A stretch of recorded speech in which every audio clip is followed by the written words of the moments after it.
திமுக ஆட்சியில் எங்கே சென்றாலும் லஞ்சம் என்பது கட்டாயமாக்கப்பட்டு விட்டதாக அதிமுக முன்னாள் அமைச்சர் ராஜேந்திர பாலாஜி குற்றம் சாட்டியுள்ளார்.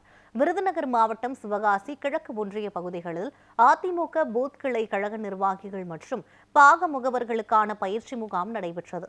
இதில் அதிமுக முன்னாள் அமைச்சரும் விருதுநகர் மேற்கு மாவட்ட செயலாளருமான ராஜேந்திர பாலாஜி கலந்து கொண்டு உரையாற்றினார்.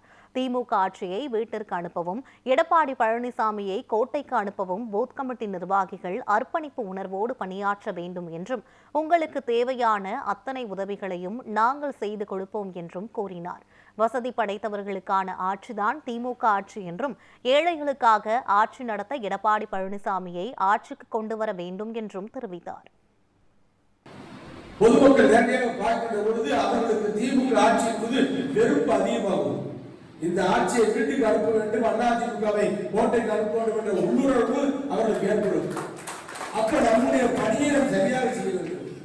ஏதோ வந்தார்கள், பூத் அமைச்சார்கள், 9 கமிட்டி போனார்கள் அப்படின்னு போயிட்டு நம்ம சொன்னா சரியா வராது. கட்சி நிர்வாகிகள் இங்க உணர்வோடு பணியாற்றினர். மகளிரை சேர்ந்தவர்கள், இளைஞர்கள், படித்த பெண்கள் அத்தனை பேரும் உணர்வோடு பணியாற்றினர். கட்சி ஜெயிக்க வேண்டும் என்ற எண்ண உணர்வோடு பணியாற்றினர். அதிமுக ஆட்சிக்கு வர வேண்டும் என்ற உணர்வோடு பணியாற்றினர். எடப்பாடியார் முதலமைச்சராக வர வேண்டும் என்ற உணர்வோடு பணியாற்றினர். உங்களுக்கு தேவையான, உங்கள் உயர்வுக்கு தேவையான அத்தனை பணிகளையும் நாங்கள் செய்து கொடுப்போம்.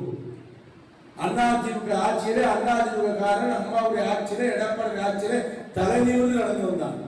தமிழகமும் தலைநிமிர்ந்து இருந்தது. சிவகாசி தொகுதியும் தலைநிமிர்ந்து இருந்தது.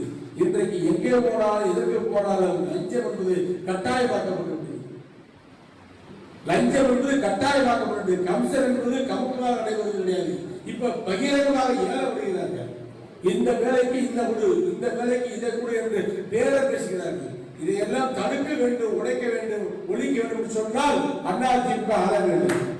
அப்படி ஒட்டுமொத்தமாக 2 வாக்களிப்பதற்கு தேவையான நடவடிக்கைகளை எடுக்க வேண்டும். நிச்சயமாக அதிமுக வெற்றிக்காக, எடப்பாடியுடைய வெற்றிக்காக, சிவகாசி தொகுதியுடைய வெற்றிக்காக, இந்த மாவட்ட மக்களுடைய வெற்றிக்காக நீங்கள் வேறு சிந்தி பாடுபடுங்கள். உங்களுடைய உழைப்பு, உங்களுடைய முயற்சி, நீங்கள் படுகின்ற கஷ்டங்களால் போக்குவதற்கான நடவடிக்கைகளை, ரத்தம் சிந்தியாக உங்களை வாழ வைப்பதற்கான நடவடிக்கைகளை கேட்கிறார் பாலாஜியாக நான் எடுப்பேன் என்ற உறுதியை